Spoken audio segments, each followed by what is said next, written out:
संत महात्माओं की। जैसे आप लोग भोजन प्रसाद जिमते हो, भगवान को याद करते हो कभी आप? भक्ति भजन व प्रवचन के अद्भुत ज्ञान की बातें सुनने के लिए सब्सक्राइब करें सोनू महाराज जी के YouTube चैनल को, और सबसे पहले वीडियो देखने के लिए बेल आइकन पर क्लिक करना ना भूलें। संत महात्माओं की। जैसे आप लोग भोजन प्रसाद जिमते हो, भगवान को याद करते हो कभी आप? कि डायरेक्ट आयो जो कोई गियो? पहले भगवान को याद करना चाहिए और ईश्वर को याद करके फिर भोजन करना चाहिए। किशोरा राखो सुख देवन ताजू राखो तन, तीन देवता में आप अग्रणी आगे पधारो अन्न। भोजन अपवित्र हो तो पवित्र हो जा प्रभु, राम कया सुख उपजे कृष्ण कया दुख जाय। महिमा माँ प्रसाद की जीमो थे भोग लगाए। हे प्रभु पहला आप जीमो पछे मोने जीमो ने आज्ञा देवो। पण ये तो टाइम कितो पड़ियो, आता ही गायब, भोजन ही गायब रह जाए। एक दो सेकंड भगवान को हम याद नहीं कर सकते। एक परमात्मा आपकी कृपा से मुझे भोजन प्रसाद मिला है, या आपका आशीर्वाद नहीं होता तो एक निवाला भी नहीं ले सकता। दूसरे नंबर ये ध्यान रखें, अभी जितू भैया आपकी नई कुटिया बनी है, तो एक ध्यान रखना, पहले भगवान को भोग लगा के ही आप भोग लेना, ये ध्यान रखना। और कल यहाँ पे भोजन प्रसाद है ना, तो एक बात का ध्यान रखना, जब भोजन प्रसाद शुरू करो तो मैं मेन मुद्दे की बात बता देता हूँ आपको। भोजन प्रसाद जब शुरू करो यहाँ पे, तो एक बार चक्कर लगा देना पूरी जगह पे। अगर कोई गरीब आदमी आके बैठा है, फटे हुए कपड़े, पुराने कपड़े, गंदे कपड़े, तो उसको भगवान का रूप मान के उसके पास बैठ के दिल से प्रेम से उसको जिमा देना। हो सकता मेरा कृष्ण ही आया होगा, क्योंकि भगवान जब भी आएंगे ना आपके घर पे, जींस पैंट पहन के नहीं आएंगे। वो कोई न कोई भिखारी का रूप, ऐसा रूप लेके आएंगे जिससे हम नेगेटिविटी करेंगे, नफरत करेंगे कि भाई ओ अट क्यों आई गो। हो सकता है जिसको हम जानते उसी का रूप बना के आ जाए। तो राजा बलि के द्वार आए थे, भगवान आए थे, तो राजा बोले ने बोला ओ कटू आयो हैं। अरे भाई थारे कई चीजें मने की नहीं चीजें बैठन जगत दे दे। अरे जगह कितनी चीजें थारे, क्योंकि भावड़ो रियोड़ो के मारे की नहीं चीजें, 2.5 गज जमीन चीजें 2.5 पांडवा। क्यों रे बेटी रे बाप, जीती थारी बुद्धि, जीती थारी हाइट दी के इतनी जगह मांगी।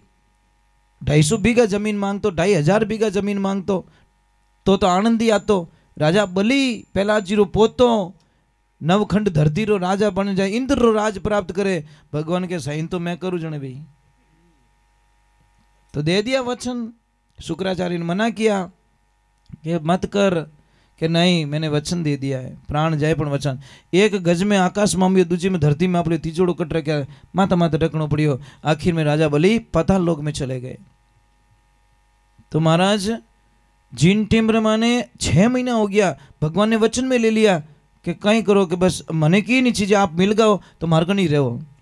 आठी ने नारद जी ने राधा जी के, नारद मारो भगवान 3 दिन आरो कह गयो, सामरो 6ठो महीनो जाए। ये नारद मारा पतिदेव गुम हो गया।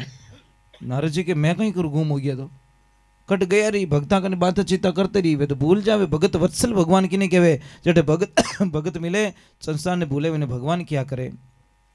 तो भगवान की ऐसी कृपा, ये रक्षाबंधन का त्यौहार वहां से शुरू होता, ध्यान रखना। तो नारद जी ने बोला कि चल मेरे साथ में राजा बलि को प्रणाम कर लेना, और आप चीर फाड़े धागो बांध दीजिए, भाई बना दीजिए, धर्म भाई। पछे मांगे कि बहन मांगे सो मिले, कि मन की नहीं चीज वो बैठ चुक दे दे, बस वही करियो। नारद जी की बुद्धि जय, राधा जी ने चीर बांध लिया, रुक्मण ने चीर बांध दिया, और बांधती भगवान ने क्यों ओ चीजें मने जन पछे राजा बलि की अटी ठग दियो मने। सब नारद जी की कृपा रही। तो एक ध्यान रखिए, भगवान क्या कहते हैं कि मुझे बस रखने वाला चाहिए, मुझे प्रेम से रखो। मैं दौलत से नहीं मिलता, धन से नहीं मिलता। कोई जाना मत बेटा, एक 15 मिनट बाद में आरती कर रहा हूँ, कहीं ऐसा ना हो जाएगा आरती छोड़ के चले जाओ, सिर्फ 15 मिनट। तो भगवान को अगर रिझाना है ना तो आप अच्छी ड्रेसेस नहीं चाहिए। मीरा भाई के पास में कौन सा गहना था, कौन सी वीआईपी साड़ी थी? नहीं महाराज, मीरा भाई तो एक भजन में लिखे महाराज, बहुत ही, एक भजन और गा लेता हूँ फिर आरती करूंगा, ठीक है? याद आ ही गया तो। कोई सत्संग चल रही, बड़ा आनंद आ रहा था। एक चोर आया चोरी करने के लिए। उसने बोला कि अभी थोड़ा भोजन ले लेते हैं और फिर यहीं चोरी करेंगे। पर चोर की एक प्रॉब्लम होती है, उन्हें हुतोड़ो ग्राहक चाहिए, जाग तोड़ो ग्राहक भी नहीं पसंद नहीं है। जैसे ही आदमी सो जाता है उसकी धन दुकान चालू होती है। तो उसने सोचा कि थोड़ी देर कथा चल रही है, ये बाद में सो जाएंगे, ये चोरी वोरी कर लेंगे। पर जैसे ही वो बोला कि चलो भोजन हो गया, थोड़ी देर कथा सुन लेते हैं, कथा में आ गया कृष्णा का वर्णन, बाल सखा का वर्णन आ गया, बाल गोपाल का वो श्रृंगार का वर्णन आ गया। अब श्रृंगार का वर्णन कैसा? महाराज जी कहने लगे कृष्ण छोटे हैं, अति सुंदर रूप है, उनका मोर मुकुट लगा हुआ है, उनको जो मुकुट लगा है अमूल्य है, जिसकी कोई कीमत नहीं चुका सकता। और ये बात चोर ने ध्यान से सुन ली। क्या बात है, बालक छोटा और मुकुट अमूल्य, जिसकी कोई कीमत नहीं चुका सकता। फिर महाराज जी ने बोला कि उनके कानों में कुंडल है नहीं, वो भी बहुत महंगे हैं। गले में हार है, वो बहुत महंगा है। पीतांबर है, वो भी महंगा है। हाथों के बाजूबंद वो भी बहुत महंगे, पग पैरों की पायल वो भी बहुत महंगी है। चोर ने लिस्ट बना ली। क्या छोटा सा बालक, इनके माँ बाप को शर्म भी नहीं आती, इतनी दौलत उसको लदा के रखी है। अब वो भगवान उससे कोई लेन देना नहीं। कथा से कथा पूरी हुई, महाराज जी के पास में जाकर महाराज जी प्रणाम, के बोलो भाई आनंद करो। बोला महाराज जी अभी वो जो कथन कर रहे थे आप, सचमुच में वो बालक है क्या? क्या हाँ, कि वो रहता कहाँ है, मुझे एड्रेस चाहिए। तो महाराज जी ने बोला वृंदावन रहता है। पक्का ना? कि हाँ, कि झूठ मत बोलना महाराज जी। कि भाई मैं क्यों झूठ बोलूं, जो सत्य है वो सत्य है। वो तो कथा सुन के चला गया वृंदावन, उसको तो करनी चोरी, लूटना उसको। अब गया वृंदावन, पूछा वो कृष्ण कहाँ रहता? कृष्ण तो बोला वो गिरिराज में, वहाँ गैया भैया चराते होंगे। गए गिरिराज में, ग्वाल बाल को पूछा अरे वो कृष्ण कहाँ है जो श्रृंगार किया हुआ है? कि वो पीछे पीछे पीछे, उधर जाओ। अब जैसे ही गए महाराज, एक एक पत्थर को ढूंढ लिया, कृष्ण की तलाश। लगन ऐसी होनी चाहिए महाराज। एक एक पत्थर को, एक एक पेड़ को ढूंढ लिया, कृष्ण नहीं मिला महाराज। आंखों के सामने वही दृश्य है। महाराज जी ने बताया इतना महंगा मुकुट, इतना महंगी मणि, इतना महंगे कुंडल, पीतांबर, इतना गहना, इतना गहना, मेरे को तो 7 जन्म में कभी चोरी करने की जरूरत नहीं हुई, एक बार वो बालक मिल जाए बस।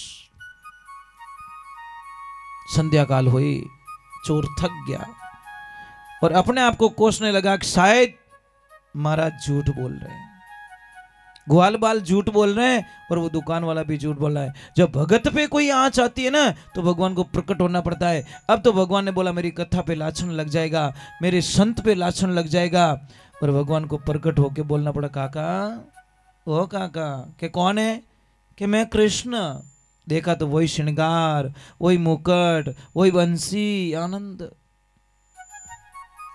किसी ने, कवि ने कल्पना लिखी, अरे कन्हैया आछी रे बजाई मन प्यारा बांसुरी, अरे मैं तो सुने सुने, अरे मैं तो सुने सुने होगी रे दीवानी कन्हैया, आछी रे बजाई मन प्यारा बांसुरी। कृष्ण की बांसुरी में ही जादू था महाराज। इतनी मोहिनी, इतनी मधुर बांसुरी बजाई। चोर ने बोला कि ये नाटक वाटक बंद कर, सुबह से ढूंढ रहा हूं तेरे को, ये सारा निकाल खजाना। भगवान ने सारा दे दिया। जाऊं काका? जाओ जाओ। जैसे कृष्ण वहां पहुंचे, पीछे से आवाज लगी, ओए ओए इधर इधर इधर, क्या हुआ? तेरा तो रूप ही बिगड़ गया, तेरा चेहरा अच्छा नहीं लग रहा है, एक काम कर ना, मुकुट वापस पहन ले। मैं इतना भी निर्दय नहीं हूं कि तेरा रूप बिगाड़ के मैं चोरी करूं, तू वापस मुकुट पहन ले। क्या काका पहनाओ अपने हाथों से, इतनी दया आ रही तो पहनाया। फिर गए, काका जाऊं मैं, लेट हो रहा हूं। कि जा जा भाग जा, दिखना मत। या नहीं दिखूंगा। वापस बोले, ए इधर आ जा, तेरे कुंडल नहीं है कानों में, तेरा चेहरा भद्दा लग रहा है, कुंडल वापस पहना लिया, थोड़ी देर हुई हार वापस पहना लिया, सब पूरा श्रृंगार वापस पहना लिया। बोला मेरे बाप तेरी चोरी नहीं करनी मुझे। तेरा रूप बिगड़ जाए और बच्चों का रूप बिगाड़ के इतना भी निर्दयी चोर नहीं हो, मैं लूटूं घना ही मोटा मोटा लूट दूं पण तने लूटने वास्ते पासो कदी नहीं आऊं रे कृष्ण। तू कितना अच्छा लगता है ने? तो क्या नहीं, हर मेरे बाके बिहारी हो, इतना न करियो श्रृंगार, नजर तो है लग जाएगी, नजर तो है लग जाएगी। वो कृष्ण है ही ऐसा। आखिर में भगवान को प्रकट होकर दर्शन देना पड़ा। अब देखना, चोर ने न तो यज्ञ किया, न कभी जप किया, न तप किया, न हवन किया, न तीर्थ किया, न धाम किया, न पूजा की, न शास्त्र पढ़ा, न कभी माला फेरी, न कभी मंदिर गया, कुछ भी नहीं गया। उसके भोलेपन को भगवान मिल गए। इन्हें वास्ते के भी भोला रहे भगवान। कभी सुनियो डैड होशियार है भगवान? कभी सुनियो, कभी लिखियो? इन वास्ते समाज में, परिवार में कोई भी काम काज पड़े, भोड़ो आदमी कहीं के था करियो जो कुछ सही, और डॉट होशियार कहीं कहीं मने कहीं पूछियो, ले अबे पैरों पूछ लो तू इस पकड़, पूछियो थारकन कहीं मशीन है जो आलू नेके होनो निकल जागे। कहीं बेटे रे बाप मजाक करे, जो हो रहा है होने देना। पर नहीं, डैड होशियार आदमी की ये सबसे बड़ी प्रॉब्लम, मने कहीं पूछियो, न तो खुद खावे न दूजों सोवण दे, ये सबसे बड़ी प्रॉब्लम है। तो समाज में, परिवार में कोई भी काम पड़े तो ध्यान रखजो, कोई भी टाबर बुलाने वास्ते आवे तो जानो परा कि कोई बात नहीं बेटा मैं आ रहा हूं। ये तो इंसानियत है। टाबर जावे बुलाने वास्ते के हाँ मैं नहीं हूं, मारी इतनी इज्जत है, टाबर भेज दियो, जा बड़े आदमी को भेज। पछे दो आदमी परिवार वाला जाए, काका हलो ने पूरा गांव ही भूखो बैठो थारे वास्ते। अरे बेटे रे बाप क्यों परेशान करो, एक तो घर में मौत रियोड़ी अने एक परेशान करो, हलो। पछे के मैं नहीं आऊं, ऐसे थोड़ी हूं मैं, कोई रोड माते थोड़ी बैठो। पछे गांव रा 5 पंच जावे सा मुखिया जाइन विने हाथ जोड़ी करे, मारा भाई पूरा कई गांव रा एवड़ा भूखा बैठा, तू चल। जने वो दोरो आवे महाराज, अहंकार बिने गांव रो मिनक मती जानजो, वो तो गांव रो अंकल पाडो है महाराज। वो पाडा रे 5 आदमी सही जे किता पिंठाए अंकल पाडो धारी को नहीं, 1-2 मिनट को धारी को नहीं पाडो है, जिनमें पाडारा गुण पड़ी उड़ा रहे, जो 1-2 मिनट को धारे कहीं, वो तो मिनट को हाथ जोड़ा छोटे महाराज। सौगंध खा लो कि मेरी वजह से किसी का नहीं बिगड़ेगा, बस इससे बड़ी तपस्या दुनिया में कोई हो नहीं सकती। मेरा बिगाड़ा कोई बात नहीं, मैं तेरा नहीं बिगाड़ूंगा रे बंदे। ये तो आनंद है ना, ये तो बदला नहीं, बदलाव चाहिए, बदला नहीं महाराज। बदला लेने में तो मजा नहीं आता, जो हमारा बिगाड़ता उसी के जाके सुधारो महाराज। इससे बड़ी तपस्या क्या हो सकती है? आपको पता है जब राजसी यज्ञ हुआ तो भगवान श्री कृष्ण ने दुर्योधन को खजाना दिया, उसको पता है ना? खजाना किसको दिया कि तू साधु संतों को तू भेंट दे।